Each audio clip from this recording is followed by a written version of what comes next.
Vega Jewelers, a luxury bridal jewelry exhibition and sale 22nd and 23rd November, Fortune Kansas Hotel, Tatanagar, Tirupati. అందరికీ నమస్కారం. నేను Swaroopa Potlapalli. Welcome to Suman TV. గృహప్రవేశం సందర్భంగా ₹1,00,000 ఇవ్వలేదు అని ఇంటి యజమాని మీద హిజ్రాలు దాడి చేసిన ఘటన ఇప్పుడు తెలంగాణ వ్యాప్తంగా సంచలనం రేపుతోంది. హిజ్రాల ఆగడాలు పెచ్చు మీరిపోతున్నాయి. వీళ్ళ మీద యాక్షన్ తీసుకోవాలనే డిమాండ్స్ కూడా వినిపిస్తూ ఉన్నాయి. ప్రస్తుతం నాతో పాటు లైవ్ కాల్లో రెడీగా ఉన్నారు ట్రాన్స్జెండర్స్ రైట్స్ యాక్టివిస్ట్ లైలా గారు. ఆవిడతో మాట్లాడదాం. నమస్తే లైలా గారు. నమస్తే అండి. లైలా గారు, మీకు కూడా తెలుసు, హైదరాబాద్ కీసర ప్రాంతంలో సదానందం గారు అనే వ్యక్తి 2 ఇళ్లు కట్టుకున్నారు. ఆ ఇళ్లలోకి ఆయన పాలు పొంగించుకొని గృహప్రవేశం అనేది చేశారు. వారి అమ్మగారు చనిపోవడం వల్ల వాళ్ళు పెద్దగా వేడుకలాగా కూడా దాన్ని చేసుకోలేదు. కొంతమంది హిజ్రాలు ఆయన దగ్గరికి వెళ్ళి ₹1,00,000 డిమాండ్ చేశారు. ఇవ్వకపోవడంతో ఆయన మీద అటాక్ చేశారు. ఆయన్ని ఇష్టారాజ్యంగా తిట్టేశారు. మీరు చెప్పండి, ఎందుకంటే మీరు ఒక ట్రాన్స్జెండర్స్కి పెద్దగా ఉన్నారు, కమ్యూనిటీని కూడా లీడ్ చేస్తూ ఉంటారు. ఇలాంటివి చేయడం కరెక్టేనా? మేడం నమస్తే అండి. మనము ఈ 2-3 రోజుల నుండి అయితే ఈ వార్త వింటున్నాము. నేను అన్ని చూస్తున్నాను. నేను ప్రస్తుతం వరంగల్లో ఉన్నాను కాబట్టి అవన్నీ అక్కడ జరిగిన ఇన్సిడెంట్ అన్ని కూడా చూస్తున్నాను. నిజంగా ఒకవేళ అలాంటి దుర్ఘటనకు ట్రాన్స్జెండర్ వ్యక్తులు కనుక పాల్పడితే అది ఖచ్చితంగా ఖండించాల్సిన విషయమే. ఎందుకంటే మేము సొసైటీలో భాగంగానే ఉంటున్నాము. సొసైటీ సమానంగా చూడాలని మేము కోరుకునే వాళ్ళము. సొసైటీ మీద దాడి చేయడం అయితే ఎవరం కూడా మేము దాన్ని యాక్సెప్ట్ చేయట్లేము, ఖచ్చితంగా ఖండిస్తున్నాము. కానీ ఇక్కడ ఒకటి ఏంటిదంటే మేడం, నేను ఒకటే అంటున్నాను, మీరు గతంలో కూడా మా రచన గారితో ఇంటర్వ్యూ చేశారు, రచన గారు చెప్పారు, నేను చెప్తున్నాను. ఇక్కడ ఇంకో వీడియో కూడా మీరు చూశారు. అంటే తను కూడా మా కమ్యూనిటీ మీద కొంత దాడి చేశాడు. అఫ్ కోర్స్ దాడి చేసినా మా వాళ్ళు తిరిగి దాడి చేశారా, అసలు ఏ విధంగా అది జరిగిందనే దానికైతే తర్వాత వీడియోస్ అయితే మనం ఏం చూడలేకపోయినాం. కానీ తనకు దెబ్బ తగిలి కంప్లైంట్ ఇచ్చినట్టుగా, తన ఎఫ్ఐఆర్ కూడా బుక్ అయినట్టుగా, ఆల్రెడీ కేసు బుక్ అయింది. వాళ్ళకి మళ్ళీ స్టేషన్ లో అరెస్ట్ కూడా చేశారని అయితే మేము విన్నాము. ఏది ఏమైనప్పటికీ కూడా అలాంటి దాడికి మా కమ్యూనిటీ పాల్పడిందంటే నిజంగా మేమైతే బాధపడుతున్నాము, సిగ్గుగానే ఫీల్ అవుతున్నాము. మేము మా కమ్యూనిటీలో చాలా సంవత్సరాలుగా ఉంటున్నాము, కానీ ఇలాంటి దుర్ఘటనలకు మేము ఎప్పుడు కూడా పాల్పడలేదు, ఎక్కడ కూడా ఇది చూడలేదు. అడుక్కునే క్రమంలో కొన్ని మాట్లాడతాము, వాళ్ళు ఎవరైనా మమ్మల్ని కించపరిచేలాగా మాట్లాడితే ఎదురు మాటలు మాట్లాడతాము, వాళ్ళు ఏదైనా అసభ్యంగా మమ్మల్ని మాట్లాడితే దానికి వేరే విధంగా ఆన్సర్ చేస్తాము. కానీ ఇట్లా ఫిజికల్ గా దాడి చేసిన సంఘటన ఇది నిజంగా బాధ అనిపిస్తుంది. దీన్ని మేమైతే ఖండిస్తున్నామండి. లైలా గారు, సదానందం గారిని కూడా నేను ఇంటర్వ్యూ చేశాను. ఆయన ఎన్నో ప్రశ్నలు కూడా అడగడం అనేది జరిగింది. వాటన్నిటికి కూడా కమ్యూనిటీ సమాధానం చెప్పాల్సిన అవసరం ఉంది. అది ఆయన ఒక్కరి బాధే కాదు, చాలా మంది కూడా ఇలాంటి ప్రశ్నలే అడుగుతూ ఉన్నారు. ముఖ్యంగా ఒక శుభకార్యం ఏదైనా జరిగితే ట్రాన్స్జెండర్స్కి, హిజ్రాలకి డబ్బులు ఎందుకు ఇవ్వాలి? ₹1,00,000 అనేది చిన్నదా? ఆయన ఒకే ఒక మాట చెప్పారు, 3 సార్లు వచ్చారు, నన్ను ఎంతో విసిగించారు, వాళ్ళు దాడి చేయడమే కాదు నేను కూడా వాళ్ళ మీద దాడి చేయాల్సిన పరిస్థితులు తీసుకొచ్చారు. అసలే మా అమ్మగారు చనిపోయి ఎంతో బాధలో ఉన్న నాతోటి నీ భార్య చనిపోతుంది, నీ పిల్లలు చనిపోతారు అంటూ శాపనార్థాలు పెట్టారు. ఇది కరెక్టేనా? అది నన్ను ఎంత బాధకు గురి చేస్తుందని ఆయన ప్రశ్నించారు. మేడం ఇక్కడ ₹1,00,000 అడిగారా, ఎంత అడిగారా, అమౌంట్ అనేది ఎవరికి కూడా క్లియర్ గా తెలియదు. అమౌంట్ విషయానికి చాలా మంది దాతలు ఎంత అడుగుతున్నామో, వాళ్ళు ఎంత ఇస్తున్నారా, వాళ్ళు ఇష్టపూర్వకంగానో ఎంతో ఒక రకంగా ఇస్తున్నారు. వాళ్ళు ఇస్తేనే మా కమ్యూనిటీ అనేది లైఫ్ లీడ్ చేస్తుంది. ఇది అందరికీ తెలిసిన నగ్న సత్యం. మా కమ్యూనిటీ రెగ్యులర్ గా భిక్షాటన మీద, ఇలాంటి బదాయి టోలి అంటే శుభకార్యాల దగ్గరికి వెళ్ళిన దగ్గర దాతలు ఇచ్చే దాని మీద డిపెండ్ అయ్యే బ్రతుకుతుంటాము. మా లైఫ్ అంతా కూడా అదే. అది మాకు మా ముందు తరాల నుంచి కూడా అదే వస్తుంది. మేము అదే కంటిన్యూ చేస్తున్నాము. మా ముందున్న పిల్లలు కూడా అదే చేస్తున్నారు. కాకపోతే ఇలాంటి డబ్బులు ఎక్కువ మొత్తము డిమాండ్ చేయడం అనేది ఎక్కడ మేము కరెక్ట్ అని చెప్పట్లేము. డిమాండ్ చేసి అధిక మొత్తంలో లక్షల కొద్ది అడగడం అనేది కూడా అంతటా జరగకపోవచ్చు. ఒకవేళ సదానందం గారి దగ్గర ₹1,00,000 అడిగారంటే ఏమో, ఎందుకు అడిగారో కూడా తెలియదు. అది అడగడం అయితే కరెక్ట్ కాదు. అసలు ఎక్కడ కూడా 1,00,000 అడగరు. మరి చిన్న గృహప్రవేశానికి లక్షల కొద్ది అయితే అడగడం జరగదు. వాళ్ళు ఇస్తామన్న దానికి ఎక్కువ కొంచెం కలిపిమని డిమాండ్ చేస్తారు. కొంచెం డిమాండింగ్ గా, కొంచెం బ్రతిమలాంటి, లేకపోతే మీరు అన్నట్టుగా కొన్ని మాటలు కూడా అనే సందర్భాలు కొంతమంది ఉన్నారు. కాదని మేము అనట్లేము. కానీ సదానందం గారు కూడా దాడి చేశారని తనే ఒప్పుకున్నాడు. ఆ తర్వాత వీళ్ళు ఏం దాడి చేశారా, ఇది ఎంతవరకు దాడి చేశారా, ఏం జరిగింది అనేది కూడా మేము కూడా తెలుసుకుంటే మా వాళ్ళ వర్షన్ వేరే విధంగా ఉంది. ఏది ఏమైనా సొసైటీ కూడా అయితే మమ్మల్ని తప్పుగానే ఆలోచిస్తుంది. ప్రతి చిన్న విషయం మీకు తెలుసండి స్వరూప గారు, ఇక్కడ సొసైటీ నుంచి మమ్మల్ని ఎవరు ఎన్ని రకాలుగా ఇబ్బంది పెట్టారనేది ఎవ్వరు కూడా దాన్ని పట్టించుకోరు, దాన్ని పెద్దగా సీరియస్ గా తీసుకోరు. ఈవెన్ మేము ఎక్కడైనా కంప్లైంట్ ఇవ్వడానికి మా మీద దాడులు జరిగినాయనో, లేదా మా మీద సెక్సువల్ హెరాస్మెంట్ జరిగిందనో, మా మీద ఇబ్బంది జరిగిందనో మేము ఈవెన్ కంప్లైంట్ చేయడానికి వెళ్తే కూడా డిపార్ట్మెంట్ కూడా వాళ్ళు కూడా మమ్మల్ని రిసీవ్ చేసుకునే విధానం వేరే విధంగా ఉంటుంది. మీరే వేరే వాళ్ళని ఇబ్బంది పెడతారు, మీదేం కంప్లైంట్ వెళ్ళామని చెప్తారు. అంటే సొసైటీలో అందరి లోపల ఒక నెగిటివ్ ఆలోచనతోనే ఉన్నారు మా మీద.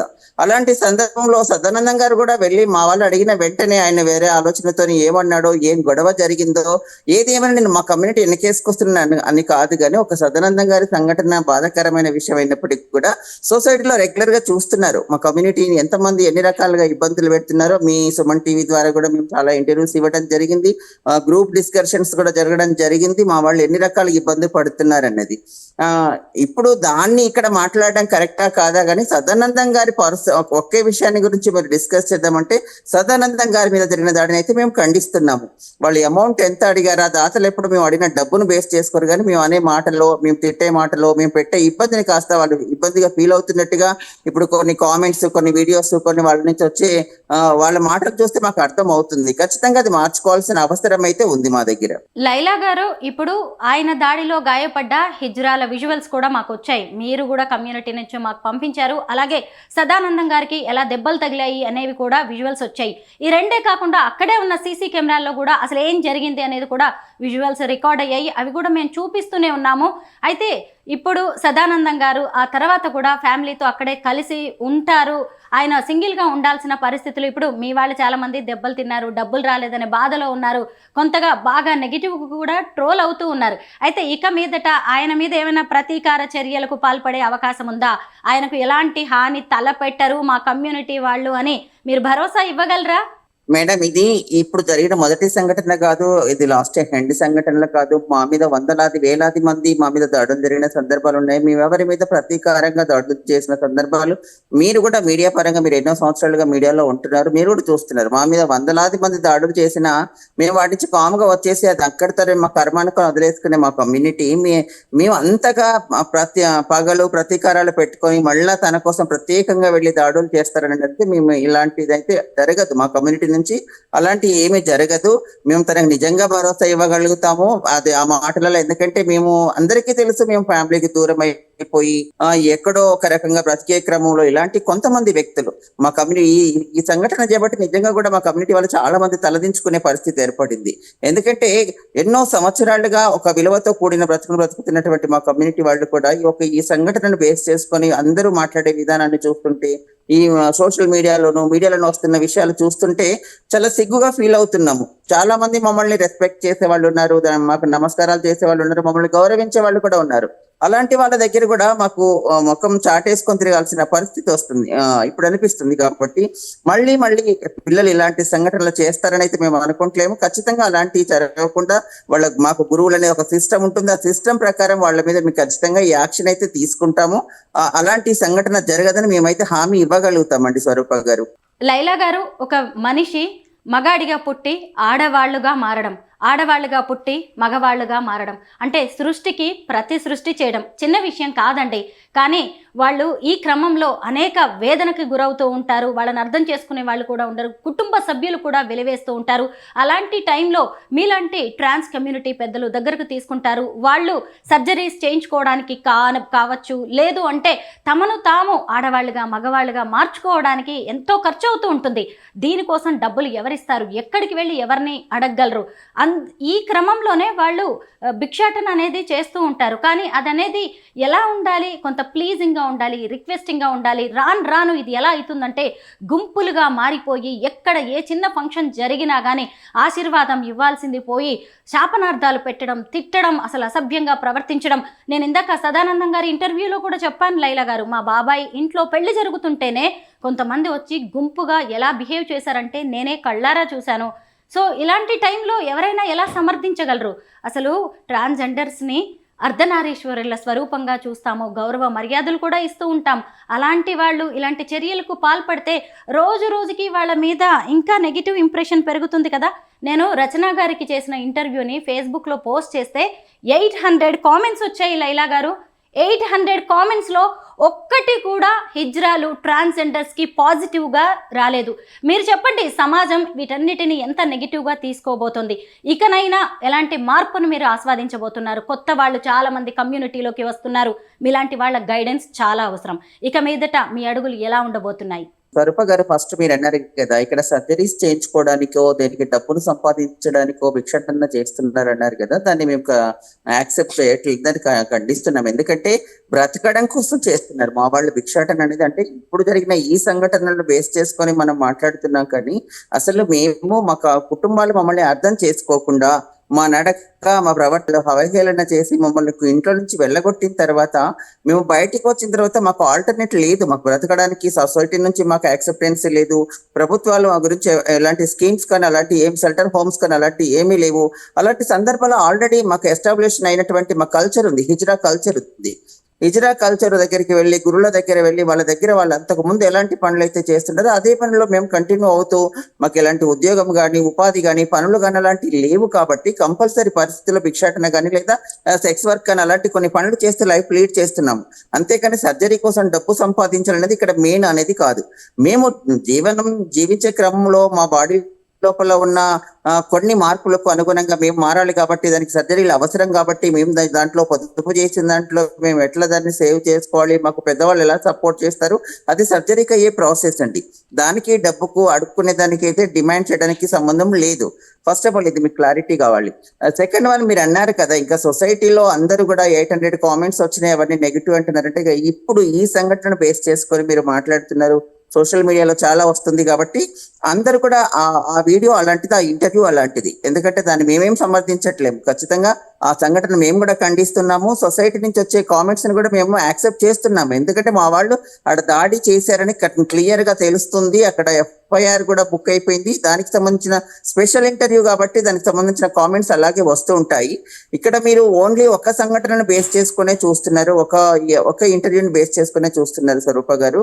ఇక్కడ టోటల్ తెలంగాణ మొత్తం హైదరాబాద్ ఒక్క కాడ జరిగిందని తెలంగాణ స్టేటో లేకపోతే ఇండియా మొత్తమో మనం ఒకేలా చూడలేము. ఇప్పుడు జనరలైజ్ చేసి చూడకూడదు. కొన్ని ప్లేస్లలో ఇప్పుడు మా హైదరాబాద్ లో చూసుకుంటే కొద్ది మంది ఉన్నారు, కానీ తెలంగాణ స్టేట్ మొత్తంలో కొన్ని వేలాది మందిని జీవనం కొనసాగిస్తున్నాం. కానీ ఎక్కడ నుంచి కూడా ఇలాంటి సంఘటనలు జరిగినట్టుగా ఇలాంటివి చేయడం అనేది జరగదు. ఇక్కడ కూడా మా కమ్యూనిటీలో కొంతమంది మంచి వాళ్ళు, కొంతమంది అన్ని కమ్యూనిటీలో ఉన్నారు. ఆడవాళ్ళలో కొంతమంది ఇబ్బంది చేసేవాళ్ళు ఉన్నారు, మగవాళ్ళలో ఇబ్బంది చేసేవాళ్ళు ఉన్నారు. ఈవెన్ మా కమ్యూనిటీలో కూడా ఇలాంటి సంఘటనలకు పాల్పడుతున్న వాళ్ళు ఉన్నారు. కాబట్టి వాళ్ళు చేపట్టి మా అందరి మీద ఎఫెక్ట్ పడుతుంది. కానీ అందరము ఇలాంటి ఏదో క్రైసిస్ కు పాల్పడే అంత మెంటాలిటీ ఉన్న వాళ్ళు అయితే మా కమ్యూనిటీలో ఎక్కువ పర్సెంటేజ్ లేరు. వీళ్ళు రీసెంట్లీగా వచ్చిన వాళ్ళు, కొన్ని అదర్ స్టేట్స్ నుంచి వచ్చిన వాళ్ళు, కొంత లాంగ్వేజ్ ప్రాబ్లం ఉన్న వాళ్ళు ఇక్కడికి వచ్చి బ్రతుకుతున్నప్పుడు వాళ్ళకి ఆ సిచ్యువేషన్ లో ఎదుటి వాళ్ళు ఏం మాట్లాడుతున్నారు, మనం ఏం మాట్లాడుతున్నాం అర్థం కాక కొన్ని ఎదురు మాట్లాడే వాళ్ళు ఉన్నారు. కాబట్టి ఈ సంఘటనలు ఇప్పుడు ఎక్కువైపోతున్నాయి. మీరు అన్నట్టుగా ఖచ్చితంగా ఇది పెరిగిపోతుంది. దీన్ని మేమైతే తగ్గించాల్సిన అవసరం ఉంది. దానికి సంబంధించి మేము already police department private place ఉంది మాకు ఇక్కడ హైదరాబాద్ లో. దానికి సంబంధించిన డిపార్ట్మెంట్ అక్కడ ఇన్ఛార్జి దాస్ సార్ గారు, సిఐ గారితో మేము కోఆర్డినేషన్ మీటింగ్స్ చేస్తున్నాము. రీసెంట్లీ చాలా మీటింగ్స్ కూడా కండక్ట్ చేసి దీన్ని ఎట్లా కంట్రోల్ చేయాలనే దాని గురించి మాట్లాడుతున్నాము. కాకపోతే స్వరూప గారు, మేము అనేది ఇక్కడ మాకు చట్టం ఒక రకంగా, ట్రాన్స్జెండర్ వ్యక్తులు అనగానే చట్టం ఒకటి చెప్తుంది, సమాజం ఒక రకంగా చూస్తుంది. ఇక్కడ మా లైఫ్ స్టైల్ వేరుగా ఉంది. ఇక్కడ నిర్వచనాలను బేస్ చేసుకుని లైఫ్ లీడ్ చేయాలంటే కొంతమంది అబ్బాయిలుగా ఉన్న వాళ్ళు అప్పటికప్పుడు వచ్చి వాళ్ళు ఊర్లలో వచ్చేస్తున్నా, వాళ్ళ స్టేట్లలో వచ్చేస్తున్నా, వాళ్ళు అదే మేల్ కన్నా వాళ్ళ పేర్లు ఉంటాయి, వాళ్ళు అక్కడ అలాగే ఉంటారు. ఇక్కడ హైదరాబాద్కి వచ్చి ఏదో ఉద్యోగం చేసుకుంటున్నాం, ఏదో పని చేసుకుంటామని చెప్పి ఇక్కడికి వచ్చి వాళ్ళు ఇక్కడ ట్రాన్స్జెండర్ లాగా మా కమ్యూనిటీలో కలిసిపోయి వాళ్ళు ఇక్కడ లైఫ్ లీడ్ చేస్తున్న వాళ్ళు కొంతమంది ఉన్నారు. అలాంటి వాళ్ళ మీద యాక్షన్ తీసుకుందామంటే ఎవరికైనా ఎక్కడైనా బ్రతికే స్వేచ్ఛ ఉంది. మీరు ఎలా అంటారు, ఇలా ఎలా అంటారని చట్టం చెప్తుంది. అంటే ఇక్కడ మేము కొన్ని చర్యలు తీసుకుందామంటే కూడా, కొన్ని కట్టుబాట్ల కొన్ని పద్ధతుల ప్రకారం పోదామంటే కూడా మళ్ళీ దానికి చట్టం అనేది కొంచెం అడ్డుపడుతుంది. దీన్ని ఖచ్చితంగా మా కమ్యూనిటీ పెద్దవాళ్ళందరూ కూడా ఆలోచిస్తున్నాము. దీని మీద మాకు జాయింట్ యాక్షన్ కమిటీ కూడా ఒకటి ఫామ్ అవ్వబోతుంది. దాంట్లో కొన్ని మేము నిర్ణయాలు తీసుకోబోతున్నాము. ఎవరెవరి ద్వారా ఇలాంటి సంఘటనలు జరుగుతున్నాయి, అసలు ఎందుకు ఇలా జరుగుతున్నాయి, ఆల్రెడీ దీని మీద ఒక స్టడీ జరిగింది. దాన్ని మాకు యాక్షన్ ప్లాన్ స్టార్ట్ అయింది, మధ్యలో కొంచెం బ్రేక్ అయింది. దాన్ని మళ్ళీ కంటిన్యూషన్ చేసి దీని మీద వెంటనే మేమైతే యాక్షన్ తీసుకొని మళ్ళీ ఇలాంటి సంఘటనలు పునరావృతం కాకుండా సొసైటీ ఎట్లాగైతే మా నుంచి ఆశీర్వాదం కావాలనుకుంటుందో, మమ్మల్ని ఎలా చూడాలనుకుంటుందో, మాకు ఎలాంటి రెస్పెక్ట్ అయితే ఇస్తుందో అది మేము ఖచ్చితంగా నిలబెట్టుకుంటామని అనుకుంటున్నాం. లైలా గారు, మీరు ఇందాక చెప్పారు కదా, బతకడానికే భిక్షాటన చేస్తున్నామని. కానీ పరిస్థితుల్లో మార్పు రావాల్సిందే. ఎందుకంటే మీలో కూడా బాగా చదువుకుంటున్న వాళ్ళు ఉన్నారు. ఇప్పుడు ట్రాఫిక్ వాలంటీర్స్ అయ్యారు, మెట్రోలో పనిచేస్తున్నారు, డాక్టర్స్ ఉన్నారు, ఇలాగ హెల్త్ అవేర్నెస్ కల్పిస్తున్న వాళ్ళు ఉన్నారు, లీగల్ అవేర్నెస్ కల్పిస్తున్న వాళ్ళు ఉన్నారు, మీలాంటి వాళ్ళు ప్రభుత్వంతో పనిచేస్తున్నారు. మీ అందరినీ కూడా మేము ఇన్స్పిరేషన్గా చూపించిన రోజులైతే చాలా ఉన్నాయి. కాకపోతే ట్రాన్స్జెండర్స్ అనేవాళ్ళు కూడా ఆడ మగలాగే మనమంతా ఒక్కటి అని సమాజం కూడా అంగీకరించే పరిస్థితులు రావాలి. అయితే సాధారణ మనుషులైనా సరే తప్పు చేసినప్పుడు మేము తప్పు అంటాము, మంచి చేసినప్పుడు మంచి అంటాము. ఇప్పుడు ట్రాన్స్జెండర్స్ విషయంలో కూడా అదే జరిగింది. ఇక సదానందం గారి విషయానికి వచ్చినప్పుడు ఆయన కూడా చెప్పారు, ఆ క్షణంలో అలా జరిగిపోయింది, వాళ్ళు నన్ను బాధ పెట్టారు, నేను వాళ్ళ మీద దాడి చేయాల్సిన పరిస్థితులు, నన్ను కాపాడుకోవాల్సిన పరిస్థితులు వచ్చాయి, ఇక మీదట వాళ్ళని కూడా ఎవరు ఇబ్బంది పెట్టద్దు, ఈ ఘటన ఇక్కడికి ఇది సద్దు మణిగితే చాలు అన్నారు. ఇక మీదటైతే ఇలాంటివి ఎట్టి పరిస్థితుల్లోనూ పునరావృతం కావద్దు, ట్రాన్స్జెండర్ కమ్యూనిటీ మీద జనంలో ఇంకా నెగిటివిటీ పెరగొద్దని మేమైతే కోరుకుంటున్నాం. ఒకటి, ఇప్పుడు మీరు అన్నారు ట్రాఫిక్ వాలంటీర్స్ గా ప్రభుత్వం కొత్త అవకాశాలు కల్పిస్తుంది. అవును, కరెక్టే. మనకు ప్రస్తుతం ఉన్న తెలంగాణ గవర్నమెంట్ ఇప్పుడిప్పుడే మమ్మల్ని గుర్తిస్తుంది, కొంతమందికి ఉపాధి అవకాశాలు కల్పిస్తుంది. ఒక 38 మెంబర్స్ ప్రస్తుతం ట్రాఫిక్ వాలంటీర్స్ గా వర్క్ చేస్తున్నారు. కానీ స్టేట్ మొత్తంలో చూసుకుంటే మేము వేలాది మంది జీవనం కొనసాగిస్తున్నాము. ఏదో ఒకరి ఇద్దరికి కొంతమందికి ఉపాధి కల్పించినంత మాత్రాన అందరం వెంటనే ఆ జీవనం అనేది స్టార్ట్ అవ్వదు కదండి. సమాజం కూడా కొంచెం ఆలోచించాలి. మేము ప్రభుత్వంతో అడుగుతున్నాం, ప్రభుత్వం కూడా మా గురించి ఆలోచిస్తుంది. ఖచ్చితంగా ఈ ప్రభుత్వం కొన్ని సంవత్సరాలలో మాకు మేలు చేస్తుంది, ఖచ్చితంగా మెరుగైన అవకాశాలు ఇస్తుందని మేము కూడా ఆశిస్తున్నాము. ఒక అప్కమింగ్ జనరేషన్ ఎవరైతే ఉన్నారో వాళ్ళందరినీ కూడా మేము అదే కౌన్సిలింగ్ చేస్తున్నాము. ఈ భిక్షాటన, ఈ సెక్స్ వర్క్ ఇది అనేది కాదు అనేది మేము అందరినీ కూడా, వచ్చే జనరేషన్ ఆల్రెడీ మేము ఉన్న వాళ్ళము, ఈ లైఫ్ లీడ్ చేస్తున్న వాళ్ళము, ఆల్రెడీ మాకు ఎడ్యుకేషన్ ఉంది. మీరు అన్నట్టుగా కొంతమంది డాక్టర్లు ఉన్నారు, కొంతమంది లాయర్లు ఉన్నారు, వేరే వేరే డిపార్ట్మెంట్లలో హైయర్ పొజిషన్లలో ఉన్న వాళ్ళు ఉన్నారు. అయినప్పటికీ కూడా ఇప్పుడు ఎవరైతే ఉన్నారో వీళ్ళు సడన్ గా మార్పు అనేది రాదు. కానీ అప్కమింగ్ జనరేషన్ ఖచ్చితంగా మేము మారుస్తాము. దానికి ప్రభుత్వం చుట్టూ మేము తిరుగుతున్నాము. ప్రభుత్వం కూడా మమ్మల్ని ఆలోచిస్తుంది. అన్ని డిపార్ట్మెంట్లలో మమ్మల్ని ఏదో ఉపాధి కోసం అనేది ప్రభుత్వం కూడా ఆలోచిస్తుంది. కాబట్టి మేము ప్రభుత్వాన్ని మొదటి నుంచి కూడా పెన్షన్ ఇవ్వాలని డిమాండ్ చేస్తున్నాము. ఎట్లాగో ఇంతకు ముందు మన రచన గారు కూడా మీ ఇంటర్వ్యూలో చెప్పారు, గూడు ఉండాలి అనేది కూడా. ఇప్పుడు గూడు కోసం అనేది మన ఇందిరమ్మ ఇండ్ల కోసం కావాలని అడుగుతున్నాము. ప్రభుత్వం కూడా మాకు కొంత సపోర్ట్ చేసి అన్ని రకాలలో అన్ని స్కీమ్లలో మాకు ఒక ప్రత్యేకమైన హారిజంటల్ రిజర్వేషన్ లాంటిది కనుక ఇచ్చినట్టయితే మేము అన్నిట్లో మాకు లైఫ్ అవకాశాలు దొరుకుతాయి. మా కమ్యూనిటీకి చదువుకున్న వాళ్ళు మీరు మీ ముందుకు ఎన్నోసార్లు ఇంటర్వ్యూలు ఇచ్చారు స్వరూప గారు. మా వాళ్ళు చాలా మంది టెక్నికల్ గా చాలా స్కిల్స్ ఉన్న వాళ్ళు ఉన్నారు, వేరు వేరు స్కిల్స్ ఉన్న వాళ్ళు కూడా ఉన్నారు. ఎడ్యుకేషనే కాకుండా వేరు వేరు స్కిల్స్ ఉన్న వాళ్ళు, జూట్ బ్యాగ్ మేకింగ్ చేస్తున్న వాళ్ళు ఉన్నారు, వేరు వేరు పనులు చేస్తున్న వాళ్ళు కూడా ఉన్నారు. కానీ వాళ్ళందరికీ కూడా ప్రభుత్వమే కాకుండా మన ప్రైవేట్ పార్ట్నర్స్ కూడా కొంతమంది ముందుకు వచ్చి మాకు ఉపాధి అవకాశాలు కల్పించినట్లయితే మేమందరం ఖచ్చితంగా గౌరవంగా బ్రతకాలని కోరుకుంటామండి. ఎవరని చెప్పండి ఇలాంటి జీవితం కోరుకుంటాము. ఈ ఇంటర్వ్యూలో ఎంతమంది ఎన్ని బూతులు తిడుతున్నారండి ఆ కామెంట్స్ చూస్తే. ఎవరం అది కావాలని రిసీవ్ చేసుకుంటామా చెప్పండి స్వరూప గారు? ఎవరం కోరుకుంటాం అలాంటి లైఫ్ ను? మేము కూడా అమ్మ నాన్న కంటేనే వచ్చినాం కదా, మాకు కూడా మానవత్వం ఉంది, మేము మనుషుల్లాగే బ్రతుకుతున్నాం. అలాంటి కామెంట్స్ చూస్తే మాకు ఎంత బాధ అనిపిస్తుంది అంటే, మా మీద జరిగినప్పుడు, మా మీద మర్డర్లు జరిగాయి, మమ్మల్ని మెడలు కోసారు, మమ్మల్ని చంపేశారు, మమ్మల్ని మానభంగాలు చేశారు. ఈ సంఘటనలు చేసినప్పుడు ఎవ్వరు కూడా హైలైట్ చేయలేదు, ఎక్కడ కూడా రాలేదు. కానీ ఇలాంటి ఏదో ఇది రాకూడదని కాదు, ఈ సంఘటన మాత్రం అందరూ ఖండిస్తున్నారు. మరి మేము మనుషులమే కదా, మా మీద జరిగే దాడులను, మా మీద జరిగే హింసను, మా బ్రతుకు తెరువు గురించి కానీ ప్రభుత్వాలతో మాట్లాడటం కానీ, లేదా హింస చేసిన వారిని ఖండించాలని, దండించాలని మాట్లాడే సందర్భం సమాజం నుంచి కనుక మాకు సపోర్ట్ దొరికితే మేము ఖచ్చితంగా మార్పు అనేది ఇంకా త్వరగా జరుగుతుందని అయితే మేము అనుకుంటున్నాము. సమాజం కానీ, ఫ్యామిలీ కానీ, ప్రభుత్వాలు కానీ మా గురించి ఎప్పుడు పట్టించుకోకపోయినా మేము సమాజంలో ఒక భాగంగా బ్రతకాలని కోరుకునే వాళ్ళం. సమాజానికి అయితే హాని చేయాలని ఎప్పుడు కోరుకోము. కొన్ని సందర్భాలు ఇలాంటివి జరిగినట్టయితే మా కమ్యూనిటీ ద్వారా జరిగిన సంఘటనలకు మేము కూడా సదానందం గారికి సారీ చెప్తున్నాము. సదానందం గారికి కాదండి, ఎవరైనా ఇలాంటి మా కమ్యూనిటీ తరఫున బాధపడ్డ వాళ్ళు, ఇబ్బంది పడ్డ వాళ్ళు ఉంటే వాళ్ళందరికీ కూడా నేను సారీ చెప్తున్నాను మీ ముఖంగా. ఇలాంటి జరగకూడదు, ఇక ముందు జరగకుండా చూసుకుంటాము. కానీ మా గురించి కూడా మీరు ప్రభుత్వాన్ని అడగండి, సమాజంలో మీరు కూడా ఒక పేరెంట్స్ వదిలేస్తేనే మేము ఇలా అయిపోయాము.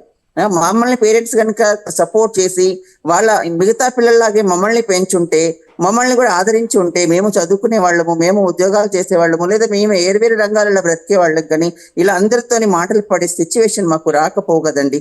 ఇది కూడా సమాజం ఆలోచించాలని కోరుకుంటున్నాను. మీరన్నది కూడా కరెక్టే. థర్డ్ జెండర్స్ మీద కూడా అనేక రకాలైన అకృత్యాలు, అఘాయిత్యాలు జరుగుతూనే ఉన్నాయి. ప్రేమ పరంగా, ఆర్థికంగా మోసపోతున్నారు, గ్యాంగ్ రేప్స్కి గురవుతున్నారు, హత్యలకి గురవుతున్నారు. మీరు ఇప్పుడు ఒక మాట అన్నారు, అందరి పిల్లల్లాగే మా అమ్మా నాన్నలు మమ్మల్ని కూడా ఆదరిస్తే ఇక్కడ దాకా పరిస్థితులు రావు కదా అని చెప్పి. నిజమే, ఇప్పుడు కూడా కొంతమంది తల్లిదండ్రుల్లో కూడా మార్పు రావాల్సిన అవసరం ఉంది. అలాగే కొత్తగా మీ కమ్యూనిటీలోకి అడుగు పెట్టే వాళ్ళకి మీలాంటి పెద్దలు కూడా సరైన దిశానిర్దేశం చేయాల్సిన అవసరం కూడా కనిపిస్తోంది. మీరు సదానందం గారికి అలాగే కమ్యూనిటీ వల్ల ఇబ్బంది పడ్డ సాధారణ పౌరులకి సారీ చెప్పడం అనేది కూడా హర్షణీయం, అభినందనీయం. Thank you so much Laila garu. Thank you అండి.